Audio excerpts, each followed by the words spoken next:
Hello everyone, and a very warm welcome to you all. My name's Sophie Devonshire, and I'm the Chief Executive of the Marketing Society. We're here to inspire, accelerate, and unite the world's smartest marketers, helping them do well and do good in their businesses, the economy, and society. And I am delighted to be hosting part 9 of our Global Conversations series today. In lots of ways, there's never been a better time to be in marketing. I think it's a really exciting industry, and the potential to make a difference for all of us, especially right now, is enormous. But I do know from speaking to our members and talking to marketers around the world that it's also quite a pressured time in terms of learning and understanding what's happening in a fast-changing world. As marketers, we're all curious to learn more about what's happening in technology and what the opportunities are in marketing around it. But also we can end up being a little overwhelmed by the amount of information and changes there are. So one of the things we want to do at the Marketing Society, and part of our role, is to help curate some different perspectives on some of the challenges that marketers are facing, and to bring in some stories, some tips, some ideas to help you illuminate what needs to be done in a way which is, I hope, going to be interesting for you as well as informative. We know that together, as a community, we can learn faster when we talk together and help each other. And this month, we are talking about a topic that's been on a lot of marketers' minds, which is the effect of a cookieless future. We're going to be discussing the increase in customer privacy, restrictions on analytics, and the blocking of third-party cookies, and how this could change online marketing methods for good.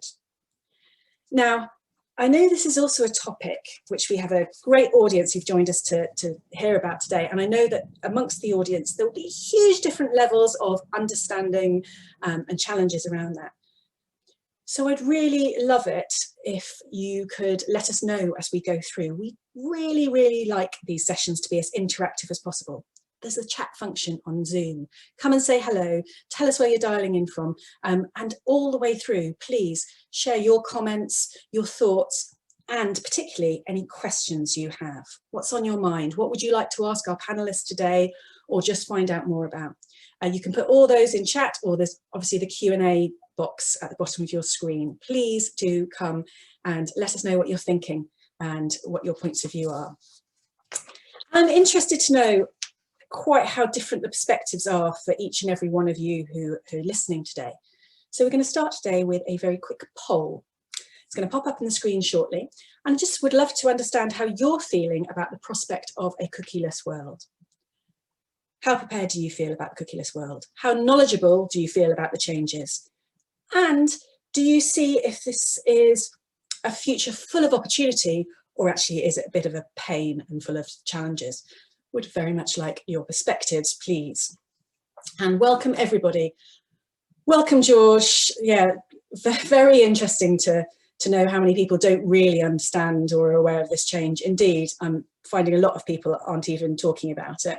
And welcome, Kerry. Great to see you here as well. That's brilliant. To welcome from Buckinghamshire. It's great to see you all. Ah, interesting. Well, probably inevitably, there are very few of you who are saying that you are totally prepared. You probably wouldn't be here if you were, but interesting to see the perspectives.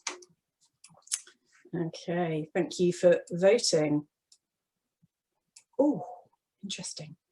Okay, so 56% of you are optimists. You see the opportunity amongst this, and it'd be interesting to know at the end of this whether the 12% who don't know have a different point of view, having heard from our panelists and the conversation today.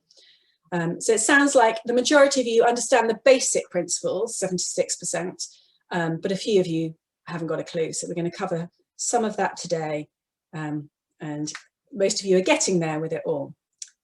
Fantastic, thank you for doing that. And it's now time to get started.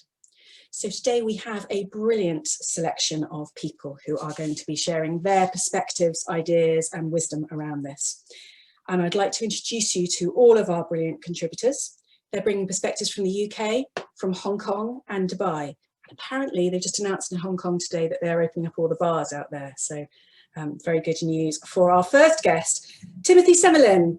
Timothee is a Senior Corporate Director of Digital Customer Experience for the Rosewood Hotel Group in Hong Kong. Hi, Timothee. Hi everyone. Hi, Sophie. Brilliant. Well, Timothee, guys, is also a trilingual digital sales and marketing specialist who worked in media sales, agency planning, and is now brand side. So he can talk about the cookieless world in 3 different languages for us. Just English today, thank you. Next up, we have Dora, Michail-Clendinnen, who's Chief Strategy Officer at the Ozone project based in London. Dora is incredibly well respected across the industry and has been the most nominated individual in New Digital Ages series, My Digital Hero. Well done, Dora, and hello. Who told you that? Lovely to be here. Brilliant. Thank you, Dora. And please also welcome Kristal Ireland, who's Digital Director for UK Coaching and is an award-winning strategic and experienced digital and technology expert. And she's got a real passion for all things AI and all things transformative. Hi, Kristal. Hello, everyone. It's lovely to join you this afternoon. Great to see you. Last but not least, we have Beverley de Cruz, who is Chief Brand Officer for Pizza Hut at Yum Brands in Middle East and Africa. Beverley is a seasoned marketer. It's a lovely expression that I always think, Beverley. It doesn't make you sound old, it makes you sound experienced. A seasoned marketer. She's had 20 years of marketing experience across advertising, performance, innovation, and media. And we're very grateful that you're here too. Hello, Beverley. Hey, everyone. Happy to be here. Well, welcome everyone to our virtual stage. We're going to be talking today about all kinds of things and getting your perspectives. But of course, what I'd like to do is start with understanding the basics for the 12% of people in our poll and for people who don't know much really about the end of third-party cookies. Kristal, perhaps you could briefly explain to the audience, what does this actually mean and who is it going to impact? Sure, no problem. And I think just for the 12%, I'll start at something that might sound quite basic, but this is the difference between a first and a third party cookie, because I think when you read the headlines, you see this kind of like all cookies are bad narrative, which isn't actually the case. So a first party cookie should be seen as something that actually improves a website user experience for a visitor. So that would be a cookie that's served on a website that you're actively using and browsing upon. A third-party cookie is really the one that we're talking about today in terms of this large change. And this is a cookie that is essentially like that. I like to call them like a little stalker on your shoulder. Buy the shoes. You really need those shoes. I mean, I don't need the shoes, but it follows you everywhere. It follows you between your experiences on different websites. And I think there's a couple of good examples here. You've got things like the Facebook like button, which will then follow you and pass your data and browsing habits back through to Facebook, which is why people are quite shocked when they don't know a lot of things about, well, like, why am I seeing that on Facebook? I wasn't on there. So you've got that user behavior. And then you've got an advertising service who will then serve that data through so that they can retarget you on various other websites. And I think really that this topic is emerging because we're talking about consent here. We're talking about user consent. We're talking about the emergence of much more privacy concerns from our consumers, whether that's me. I work for a charity at the moment, but that doesn't mean that, you know, in previous lives I have worked in very much B2C consumer technology. So I think really we've got an emerging thing here around consent and privacy. And the important thing is to stay at the start of the session that there is no consensus yet over what the replacement technology will be. So for anyone who was kind of ticking, I don't know, or I'm not sure, you're in very good company, because I think everybody is equally asking that question. I went out to some of our agencies who lead multi-million pound advertising campaigns and asked them what they were doing. And it was interesting because a lot of them, yeah, we probably need to do a bit more on this, if I'm honest. So, you know, if you are feeling that you're not entirely sure, I would say that this is a really good session, because I think it's up to us as leaders and people steering the industry to kind of really work this out for ourselves as much as anything, whereas previously we might have been dominated by the platforms. So just to come back to, you know, who will it impact and what does it mean?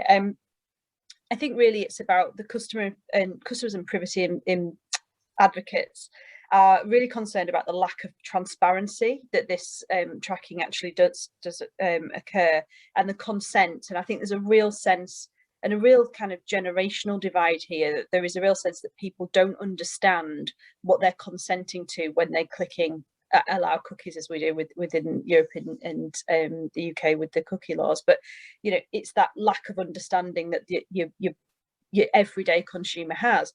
However, I think that there are an emerging amount of consumers that are very savvy and are wising up to this and actively seeking different experiences online, which we'll come to later when we talk about a bit about the future.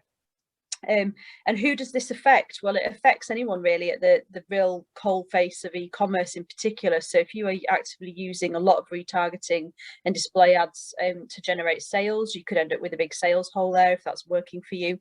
And equally, anybody in the digital publishing space who relies on that ad revenue based upon anybody who's coming in to retarget through there. So there are economic concerns here for people that rely on this model quite heavily. And I think that particularly in the online publishing space, which touches on my area because we are a walled garden subscriber website as much as anything, how we ensure that there is a good user experience, but also we can monetize platforms. And it's been a rocky ride for publishers, particularly the UK, local news, things like that, who rely on ad revenue. So I think that they're the main areas that it will impact, but I think it will have far wider implications when we talk about a more general societal change in the future of this as a tech platform.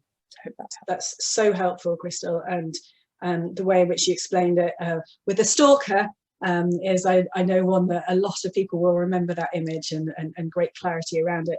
So this is a moment in time when there are economic concerns for a number of people involved in that. The impact is important. But as you say, an awful lot of people, well, as George says in the chat, many people aren't even aware of it, let alone understanding what to do about it. So good time to be having this discussion. I'm always interested, it feels like we operate in a world where in theory you can find anything out about anything, but there's so much information. And when you're a very busy marketer, upskilling or learning about something new is hard. But obviously there's a responsibility here, as you've said, Kristal, both for us to shape the future, but also for us to understand it. Timothy, we need to understand this subject, and I know there's a lot more we can all do to educate ourselves on it. Perhaps you can tell us a bit about what you've done to get up to speed with this and share some perspectives on how to learn more. Yes, thank you. Well, to be honest, when I saw the poll today, I think a few weeks back, I would probably be in the 12% that don't know anything about it. I think, when I was working for LinkedIn on the platform side, we had to know all this stuff. I mean, I was, brainwashed every week about knowing all that was happening in the ad tech space. But yeah, at Rosewood, I've been there for about 4 years, and it's really hard to keep track. And so actually, when I was invited to speak here today, I was like, great, because this is going to be a great opportunity to push myself to actually learn a lot. So, what I've done for the last 4 weeks is every week spend 2-3 hours learning different things, and I found some great resources. So actually, for people that are on the webinar, they can reach out to me, or I think later we can share some resources. But I think I've found what I needed through 3 different sources. One is who started the whole thing, which is Google. So I'm sure all of us have our account manager there and our teams there. So they have a lot of resources. But what I found out is that their resources is one side of the story, right? So we should all read the Google, the way they're naming all the different conventions, the private sandbox and things like that. So read that. The second thing I did was really talking to our partners. So, of course, our advertising agencies, and the platforms that we use. So in the hospitality business, and I'm sure everyone, in their own business have advertising platform that they use. So in the hospitality business, you may know Sojourn. So Sojourn, They're gathering first-party data from airlines, from hotels, and so they actually have a great series of webinars to explain what the future is going to be. They actually had 4 webinars just on that. So they're really breaking it down. They had like great PowerPoints. So I really use that. And I think the last thing I advise to everybody is you need to find who is your cookie guy. So I actually have a friend who is a very techie guy. He works at Double Verify. I won't name him, but Double Verify is a platform that deals a lot with ad fraud and contextual targeting and things like that. And yeah, he's my cookie guy. So every time I have a questions, I call him. So all of us should do research online, but find a person that you can talk to. I mean, that's the reality. We can't know everything and be expert on everything. We need to know, who do we go to? Who's our cookie guy? Who's the person that's going to give us the perspectives? But I love your curiosity, Timothy. And I'm not your cookie guy. I need a guy. You tried in the last 4 weeks, right? But we there is an obligation. I know. I mean, one of the things about Marketing Society is as a group of members, I know we've got a lot of people who want to learn and keep learning, and who know that we have to. It's not just you learn something once, but things are constantly changing. There is a if anybody has to read one thing, there is a white paper by IAB in the UK website that's 50 pages long, but everything is in there. We'll share all the resources afterwards as well, so that's really helpful. Thank you, Timothy. I wanted to move on to talk about what the options are therefore going to be in the future. So Kristal, you talked about this as a moment in time when things are changing, and we're going to need to develop some alternative measures, as brands to move forward without cookies. Beverley, what about in your experience at Pizza Hut? I mean, are there some things you've been thinking about what marketeers should be doing to make sure, and what they're thinking about to make sure that they're prepared? Thanks, Sophie. And Timothy, you are our cookie guy. I'm writing you down as my cookie guy because you have more know-how than any of us at the moment. So you are going to be my cookie guy for now. But as I think about marketing and as marketeers and what we can do, I think of ourselves as 2 buckets. Either you're a marketeer that has a lot of data today, and then you are in a good space. But if you are a marketeer that does not have a lot of data and your business does not require you to collect data, then I would say that you have to begin thinking about ways of how you are going to drive the data. So how does your marketing campaigns lead to lead generation? How do you get consumers the end response to be that they give you your data, whether it includes newsletters or it includes downloading apps, any way that you can begin to collect data that is yours and proprietary yours, that you can leverage it for insights, is going to be critically important as you look forward into the future. At Pizza Hut, we're fortunate that we have a huge e-commerce business, so consumers place orders for pizza from us, so we do have their details.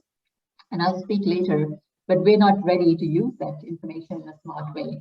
And now we're beginning to find ways of what do we do with that data, because we've been a bit complacent to say we can always get third-party data, so why work your data as hard? But 2021 is a year we're making sure we can work our own personalized data super hard.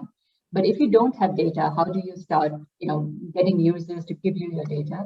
How do you do contextual targeting, or how do you do probabilistic matching, or how do you build lists that consumers are willing to begin giving you information? Obviously, it's a conversation, and consumers must be willing to give you that data.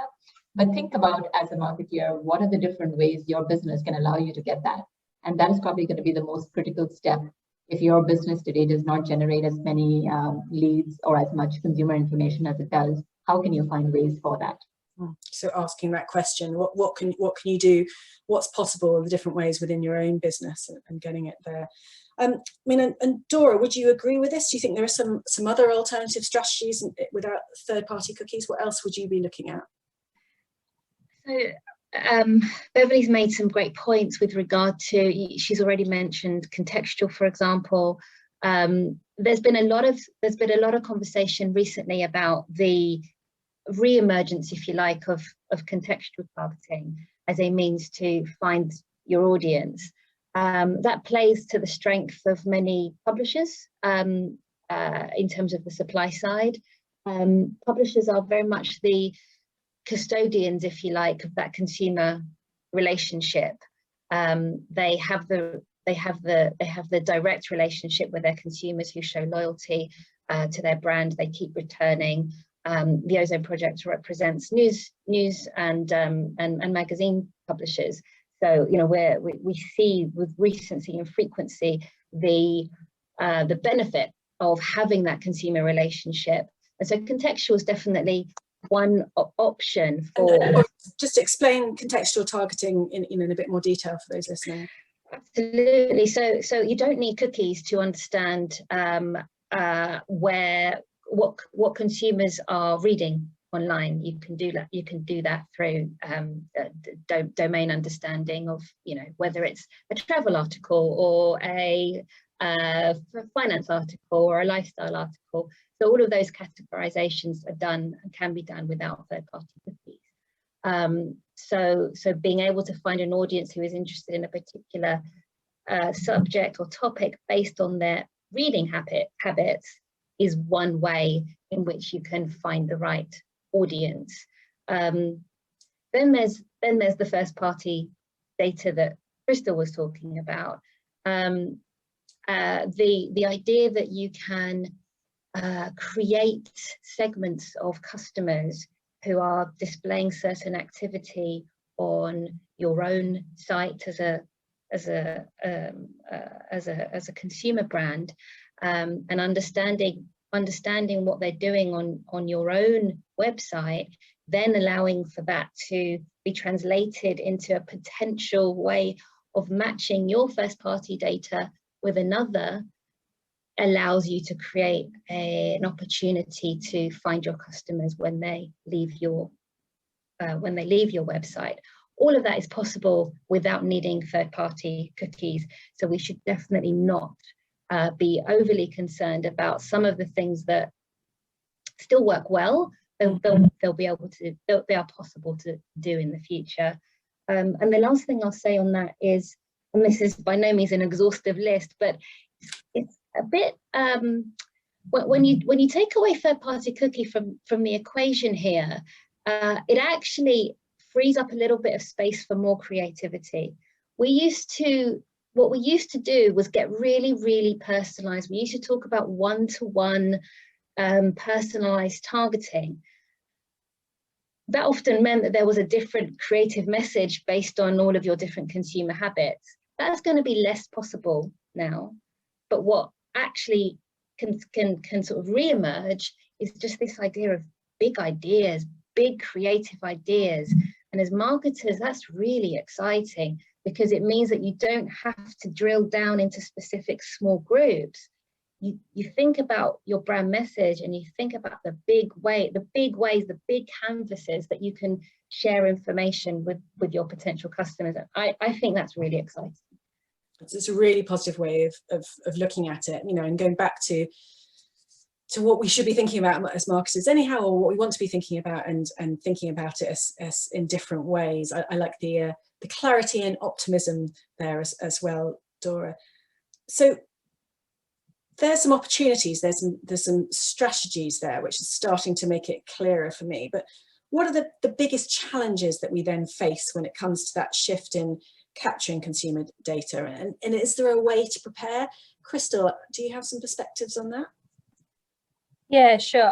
I might go a bit future gazing here, because I think that really answers the question, and I should disclose that this is related to a lot of the emerging trends that we're seeing in the cryptocurrencies market.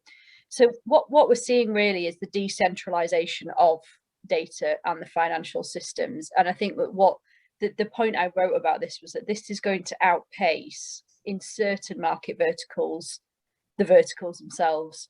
So you're going to see customers driving this change, and groups of people wanting this change, and they're going to push it forward far quicker than some people are going to be able to catch up. So there's a real threat there for certain businesses if they don't get on top of this.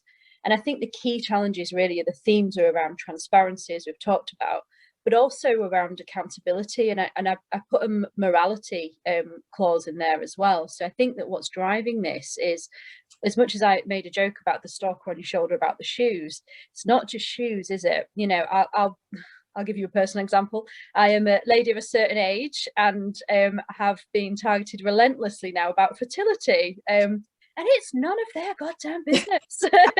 I've got a lovely daughter. I'm very happy, thank you. But, you know, just because I'm resilient personally around that doesn't mean that for some people that is the case. And I think that the morality feature is really important that marketers think about, because actually it would actually give certain people very much a brand detraction, as opposed to thinking, well, this company are actually somebody I want to generate a relationship with and advocate for. And I think that, you know, there's emerging things here looking at browser technology, in particular something like Brave, which is it's set up through the crypto networks, but this is a browser that has no ads and is actually a more powerful and better user experience because of it. So you're starting to see customers detract away from the core platforms and the norm. I don't know, here in the UK, we had a great Dragon's Den. I think there's a global version of that. There was a lovely very great hair chap, if anyone caught it on there, who has set up a company called Generate. And this is a big trend within the future of this, and a challenge for companies to think about is, and this is the Generate essentially pays the user for their data. So rather than companies exploiting our data, as a consumer, I can choose what data to share with them and then actually get paid for that. Whether that's leveraged through crypto networks or not is the emerging trend that we're all watching.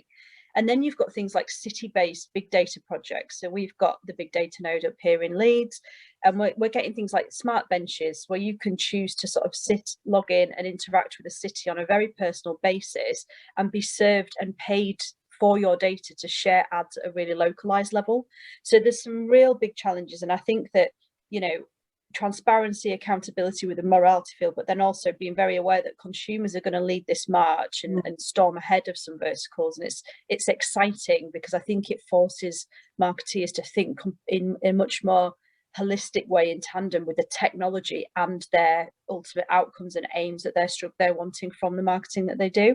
And I think in terms of some of the ideas around solving those challenges and the best way to prepare is that people really need to think about brand loyalty. And I used to be a head of social, and I feel like I'm going almost full circle when I used to talk about loyalty in communities. A couple of examples just to make this real for people. I'll give you an Australian example, thinking about the global. I recently invested in something called Bondi Boost, which is an Australian brand. It's a beautiful hair brand. It's fantastic. The minute I had my order confirmation, it was, hey, join our community on Facebook. They don't ever need to advertise to me again, because there are thousands of women on this Facebook group that are just advocates for their products. They're talking about it every time a sale goes on, every time a new product launches. It's nothing to do with cookies or tracking. It's just a really authentic, loyal brand advocate community. And I've seen this happening quite a lot with luxury and lifestyle brands. So another brand in the UK with Fairfax and Favour, which is my favourite accessories brand. Sophie's nodding. But, you know, same thing where, you know, they can sell through a product launch within 3 hours, because they'll launch it to the community first via Facebook with a code. They don't need to advertise those products in a traditional way. So I think it's all about creating that more personalized and human experience, because the reason this is happening is because consumers are generally saying they don't like it. So how do we think around it and build better experiences is kind of the point, really. That's really helpful, Kristal. Can I say something? Yeah. So after. Yeah, no, of course. But I think the point here is absolutely, you know, these conversations are being triggered by a technological change, or a technical change almost. But actually what we are all responding to is what consumers want, what's happening, and the other trends that are going on. So I think some very important points there about fundamental principles as marketers of understanding the consumer, as well as understanding how to reach them and the limits. You know, I'm sure we'll come back to talk about some of these things, but transparency, accountability, and the morality, or the how you want your brand to be seen, as much as anything else, I think are really important. And before I forget, that Generate browser Dragon's Den thing, I think is fascinating. It's supposed to be, I haven't seen the pitch, but I want to, because it's supposed to be one of the best pitches that Dragon's Den have ever seen. And I'm interested that 3 separate people have already sent me that Generate browser, because they're interested that that's happening. So all these things are coming together to make this a moment of change and I guess then opportunity for us. So Timothy, sorry, I'm just excited about all this and interested in it all. No, it's great. I'm also I'm actually learning a lot from both what Dora and Kristal were sharing, and it just kind of brought to me, I think it's really kind of spot on of some of the stuff, you know, we're working on at Rosewood, but also some of the big pain points, because you know, this is changing. So actually, from a global perspective, for our global team, it's really difficult, because then we see emerge a lot of new kind of data players around the world, and even, you know, in the US or the UK, things are completely different. And then after you have, you know, China that we have to take care of. It's a completely different market. And so, yeah, I just wanted to mention, I think, you know, this whole kind of cookieless new world is, of course, you know, the bigger player, Amazon, Google, Facebook, you know, their walled garden are going to be even stronger. But I do see a lot of more localized player, especially in the travel space, because, you know, I think the travel bubbles and these regional markets are here to stay. And I'm actually super excited to see how, you know, some new players are emerging in the data space and the ad space. So you know, this is definitely going to destroy some companies, but I think it's creating a lot of new ones as well. So just, and I think having the brand idea and being very clear it's key. So I think what Dora mentioned earlier is very exciting for us. Totally agree. Yeah, that big idea, and also thinking about, you know, just how you reach people. So the community point of, you know, and the easiest ways of doing it. It requires creativity for us all. Exactly. I'm interested. We've touched a little bit on, obviously, some of the partnerships that we all have and marketers all have as well. The relationship between brands and tech companies and publishers and other partners. I mean, perhaps I can ask you, Dora. It feels like this might be a moment when brands are assessing how future-proof their current suppliers are. You know, is this a moment when people are going to be looking at new partnerships then, do you think? I think probably yes. I think it's a necessity anyway.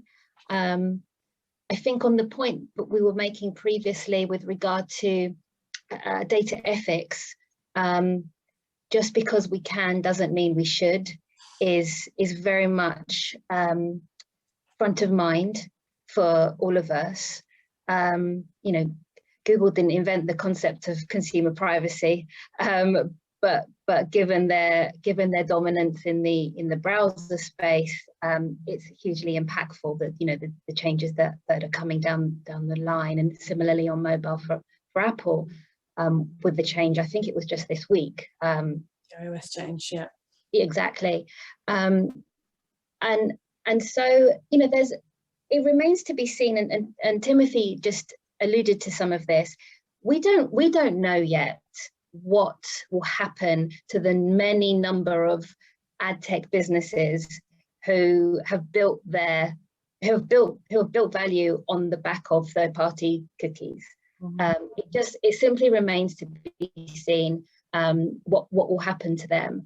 I think that GDPR compliance is table stakes. You know, there's no choice. There are questions that need to be asked around all of that, about GDPR and user consent and all of those things. There will inevitably be new businesses that pop up. And that's the beauty of, you know, some of the work that we do. It is always innovating. This industry is always innovating because it's, you know, the foundations are technological. That means we should absolutely be looking at all of the new opportunities.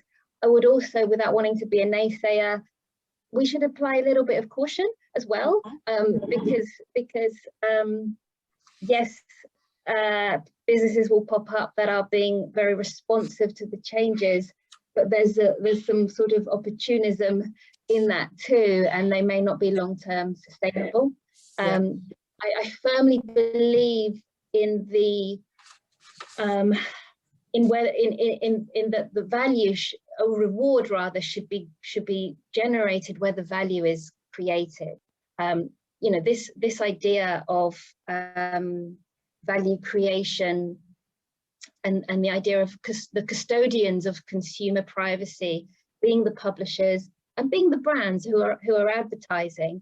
Those are the three important pillars in everything that we do. It's the consumer, it's the publisher, and it's the advertiser. And all the rest should I suppose pivot around that and provide the foundations, provide the technology. But those are the three things that are important. And I'm a firm believer in rewarding where that value is created.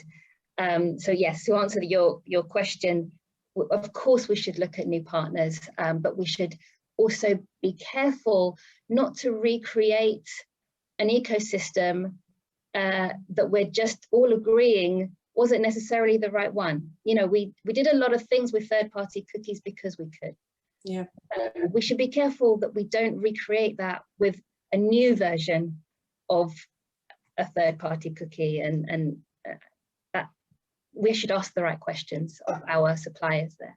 I think that's it's a really helpful way of putting it. I mean, that just because we can doesn't mean we should question, and that maybe this is a moment to pause and think about what next. So the responsibility, I mean, the accountability, the responsibility, the moral responsibility, the what's right for our brands for the long term as well as the short term. You know, everybody's still, most industries at the moment, there's a little bit of rebuilding or recovering after quite a difficult year, depending on which category you're in. So there is a little bit of people, quite focused on the short term. But I mean, we've got another Marketing Society conversation coming up about the long and short of it. Of course, it's a topic everybody's talking about, some great research on it, some great thinking about it. But maybe this is the moment where we're thinking about actually not just knee-jerk panicking, changing for the sake of it all, but really taking a step back to think about what we want to do with our brands for the long term. I mean, Beverley, for you, how do you think the absence of cookies is going to affect both customer confidence, but also their loyalty to brands in the short and long term? What's your prediction? I think personally, we will get more loyalty. If I think about when I was working in the UK and when GDPR happened, there was so much panic about what was going to happen to our consumer base and were we going to lose consumers. And we lost a lot of consumers, but the reality was that the ones that stayed were the ones that actually wanted to engage, the ones that were loyal and they wanted to be a part of your brand. And we saw revenue go up actually, even though we lost consumers, because the ones that stayed engaged better and converted better and responded better. And so I think we will win loyalty through this as well, because the consumers that we will engage with will have given us their acceptance to be communicated with. We will have their approval to communicate with them. There is going to be nothing about, I didn't really give you my information, why are you talking to me, or anything of that sort. So in fact, the pool might be smaller, but the people that you do communicate with will be more responsive and will want to be hearing your messages and therefore will engage. And so having lived the whole world of GDPR coming to the UK, which drove so much anxiety and tension, it really wasn't a big event. In fact, it just cleaned up between the who wants to be talked to and who doesn't want to be talked to. Yeah. And I think this is going to be the same thing, which is you'll communicate with people that want to be communicated with, and you won't be stalking people, like Kristal said, that, I don't really want to hear from you. Why are you following me? So I think we will get more loyalty, in my opinion. So I'm in the optimistic camp. I didn't get to vote, but I voted for the optimistic camp. Thanks at the end. I think the parallel with GDPR is really helpful because, it's a similar situation where everyone's go, oh, what do we do? What should we do? Well, what we should do is think about our consumer and what happens. And I like the way in which you're talking about it as a more consensual relationship. I think we're talking about for the future, which hopefully is a longer term, a more positive thing. Kristal, would you agree? Yeah, I think there's also a really interesting piece around, obviously dependent on where your brand is in its life cycle. So I was reading this morning about Crocs. So I don't know if anyone saw, but apparently Crocs are back in after years they've been, demonized on the internet, but basically Crocs are back in because of TikTok. So what's all the influencers are on there discovering for the first time Crocs and all the little badges that you can stick in Crocs. I never thought I'd live to see that day, if I'm honest. I thought Crocs were over. But you know, then you're at the Oscars, a gold pair at the Oscars as well. Gold Crocs at the Oscars. So I think if your brand is in that brand discovery phase or within a brand re-emergence phase like Crocs, you know, looking at ways to introduce your brand to consumers that isn't, you know, shoving it down their necks, for want of a better phrase, through sort of uninvited marketing. I think it will breed, and I completely agree with Dora on this, that it will breed a new age of creativity. And also I'm very excited, having done this for a number of years, that we get back to creative, exciting marketing rather than this kind of homogenized space where the data tells us that this year at Christmas, and I don't know if you saw it a few years ago, every advert at Christmas was the same. Every major supermarket in the UK ran the same creative treatment on their ads, and I was like, that's data driven, because every creative department's now working off the same data. And I think I'm really optimistic and excited that we'll get back to some of that real creativity, and it will breed a whole new wave of exciting ideas. So and looking at things holistically again, so I'm not particularly excited about the re-emergence of Crocs, I have to say. but it is interesting to see what's happening. We had a digital day last week. Our Scotland hub hosted 2 days, in fact, so much content for one day, and we talked about we had some great insights around the influencers and what impact that could have as well. And you also mentioned TikTok there, Kristal. If anybody listening is interested in TikTok as a tool, we did a everything you need to know about TikTok in 30-minute session recently, which is available to Marketing Society members to rewatch.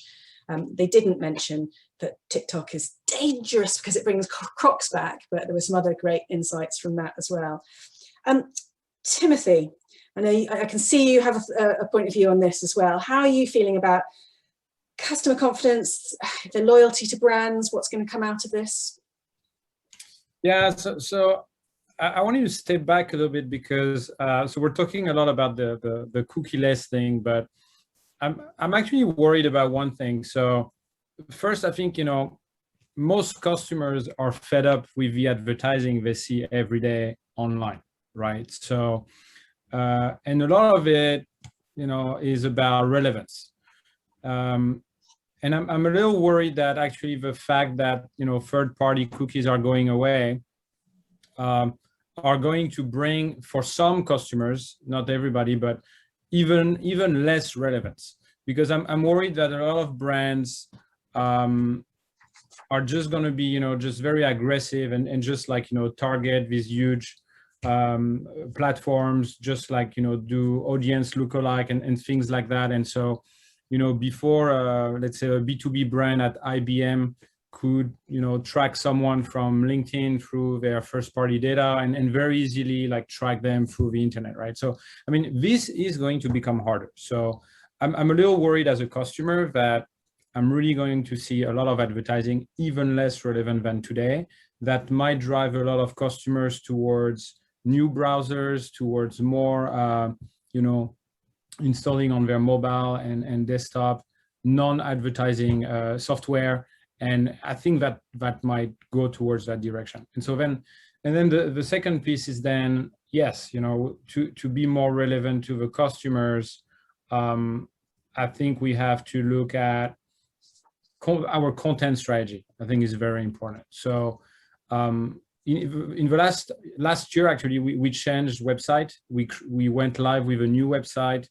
And I think I went from like 90 kind of cookies and tags on my old website, and now I have 16. I mean, I had a lot of crap there. So, you know, I would advise everybody to actually do a real strong like tag audit of their own platforms and see what's going on.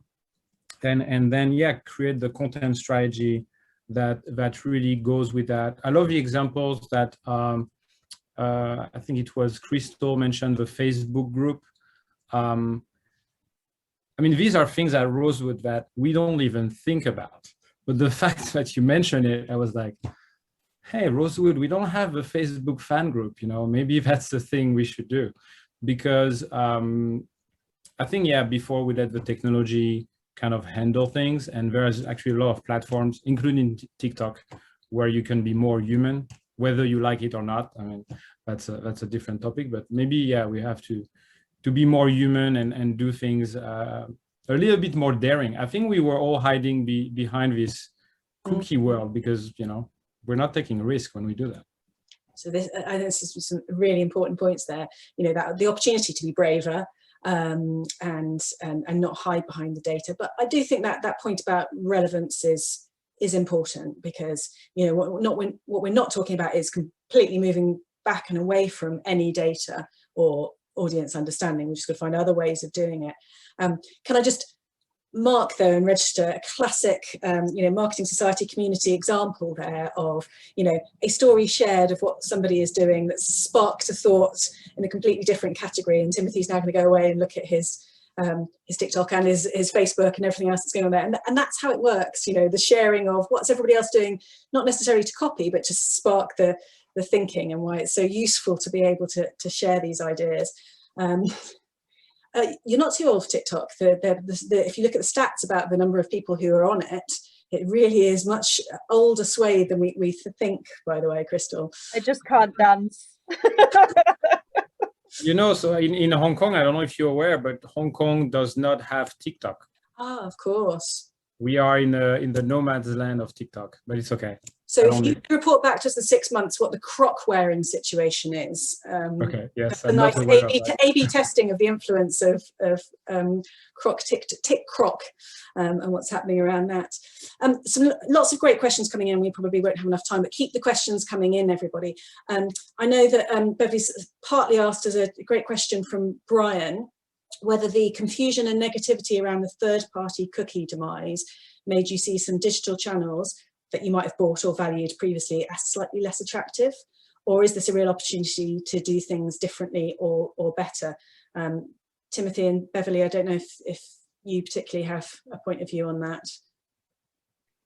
I think I responded in the chat saying we aren't using the media channels any less, but we are feeding our first-party information into the audience pool so that we can offer our own information in order to create audiences that are rich and create lookalike audiences. So I think when I started out saying, if you're a marketer that does not have your own data, then get that data, because there are so many ways you can feed your own information so that you can then target these platforms to go after your audiences or other audiences that look like your audiences. So you leverage your own data as currency to be able to interact with these channels, where previously you would depend on the third-party information coming in. You now use your own information to interact with these channels differently. So, I mean, again, I'm on a learning curve in this space as well. My team talks about things and I'm like, we're doing what? But yeah, we're feeding our information into these channels so that we can then interact with them more richly. So I learn something new every day myself. Brilliant. So on my side, so again, because of this panel, I went back to my team and asked them a bunch of questions about, okay, actually, what are we doing that's really using third-party cookies? And we're actually not using that much, but I think it's because we're in a very niche segment of ultra luxury hospitality. And so the thing that personally will touch us on this third-party cookie thing is really the retargeting. Like I see retargeting as an issue because it is a very high performing channel, especially for ultra luxury hotels. People, they know their destination, they're looking at Rosewood, Four Seasons, Amman, I mean, whoever is there. And we do have to really grab their attention at the time that is relevant, because once they book, they're gone, right? They're coming to this destination maybe once and that's it. But actually on the, a lot of the channels we're using, like, again, I'll name Sojourn, but even Google, we're using a lot of platforms that have airlines, first-party data, or hotels. And so we know who is in market for a luxury hotel. And I think that's the beauty of it. And I think, Facebook, we're investing there more and more because they do have these segments that we can target top of the funnel.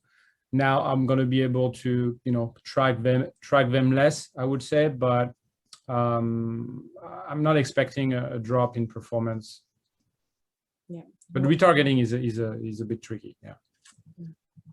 More optimism from you. I'm conscious there's still a number of questions coming through, but we have to keep an eye on timing. We will come back and try and answer all of them after the session if we don't have a chance today. What I'd like to ask each of you to do for everybody listening, though, is just to try and sum up maybe a final piece of advice from each of you in a sentence or two. So if we're looking at what the future holds in terms of traditional marketing methods and personalized targeting or whatever, what would be the one thing or what would you like to leave people listening to this session? What thought would you like to leave them with? Let's pick on you, Dora. Dora, what are you going to leave everybody with today to make sure we remember? A couple of things. The first one is to do with structuring whatever data you have in a way that allows you to market it for the future. That means ensure it's consented. There's work to be done there. Many brands have over many years, for various reasons, asked their customers for an email address or a mobile phone number or even postal address. There's lots of data that brands have, but much of it may not be consented to use for marketing purposes. And I just think it's such a sort of table stakes exercise that you get somebody in your team, your data guy or your cookie guy, to do that work, because it's just foundational. From there, you can then start to think about how you use it for your marketing. Without having to worry about some of the things that Timothee just talked about. Yes, retargeting might be harder, and programmatic as we know it may be over soon, but these don't have to be bad things if we just get the table stakes sorted through. So that's what I would leave. Get those foundations right. Yeah, getting the foundations right, because from there you've got all that seed data with which you can create lookalikes, with which you can do first-party data matching with, lots of platforms, which probably is already happening, but actually businesses like the Ozone project who are looking at the same thing to work directly with advertisers on all of that becomes much more possible once the foundations are there. So that's what I would say. Brilliant. Thank you, Dora. Beverley, one big thought or final piece of advice for everybody. What would you want to make sure we're all thinking about after today's session? Yeah, I would think let's turn fear or uncertainty into positivity and optimism. There's so much we can do there. And I think something Timothee was talking about was we're just going to have to work harder and work smarter in terms of, making sure we're engaging with customers. I mean, there's so many exciting things I'm learning about.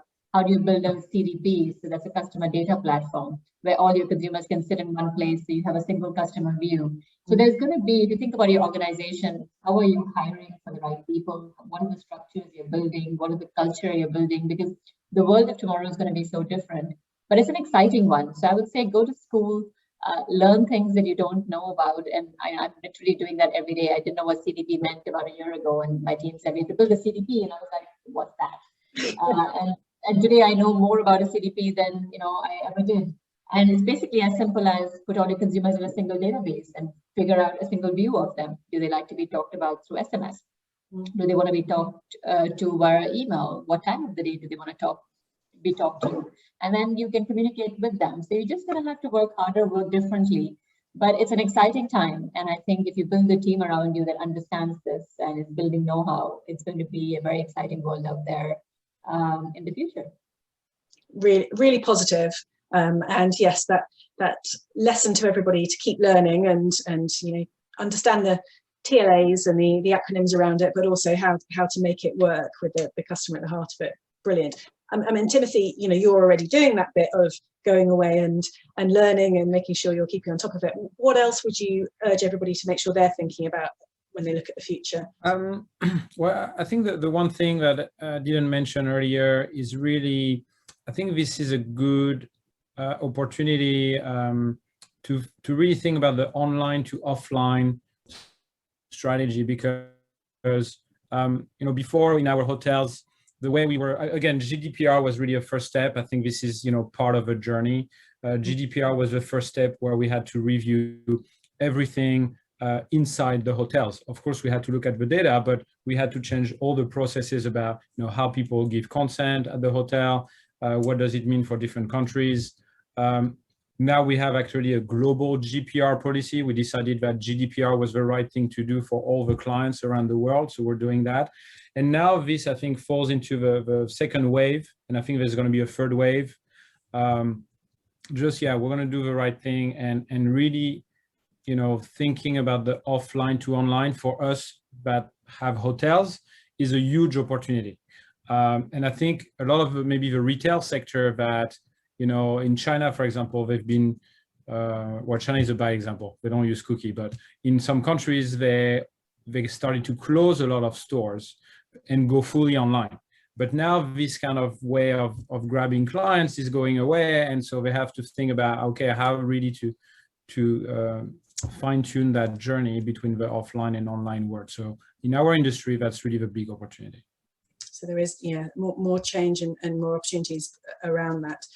Fantastic. I'm very conscious of time, and honestly, I could talk to you all for hours about this, because every one of you has given me examples and things that have really helped. Kristal, one final thought for everybody before we... I'll be really quick. I think my thing is, don't outspend, outthink competition, and I think that is going to ring more and more true now as this era of massive ad spend and retargeting is drawing to a close. I think it's as simple as that.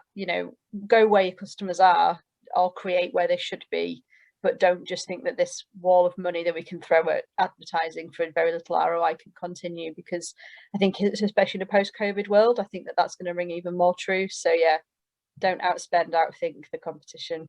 Yeah, which I think it should be a general rule for any smart marketer anyhow, and things we're looking at. And it helps all of us to be smarter by having this kind of conversation. So thank you so much, each and every one of you, for everything you've talked about today. Dora, Beverley, Kristal, Timothy, that's been really, really helpful. I hope everybody listening has enjoyed it. We're going to put up a poll and ask you, so please do tell us, and as ever, give us feedback on what works, what doesn't. Some great comments coming through on the chat as well. We will collate some of the tips and share them with you, and there'll be more coming to help you in this subject.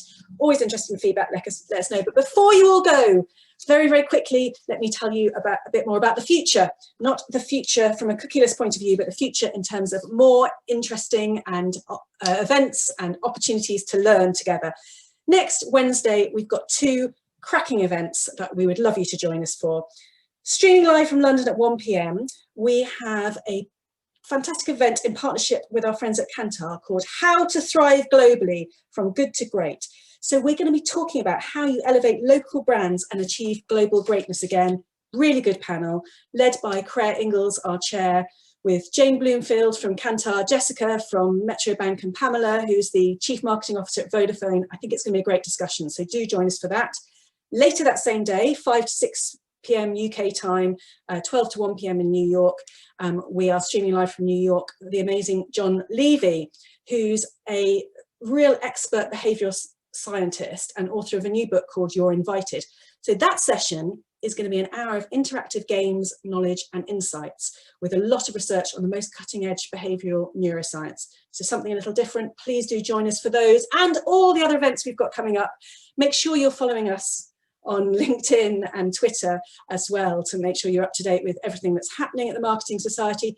Huge congratulations as well to all the people and companies who've been announced today as shortlisted nominees for our Marketing Society Awards. There's an amazing, amazing list of people, and it was very, very hard to get to that shortlist, but huge congratulations. Lots of great stuff coming up. Please keep in touch. Get in touch with me on LinkedIn or email me, sophie@marketingsociety.com. If you've got any feedback, if you want to get involved more with the Marketing Society, anything you want me to know about, please do let me know. Thank you, everybody. Good luck with the cookieless world. Stay safe and stay positive. Bye.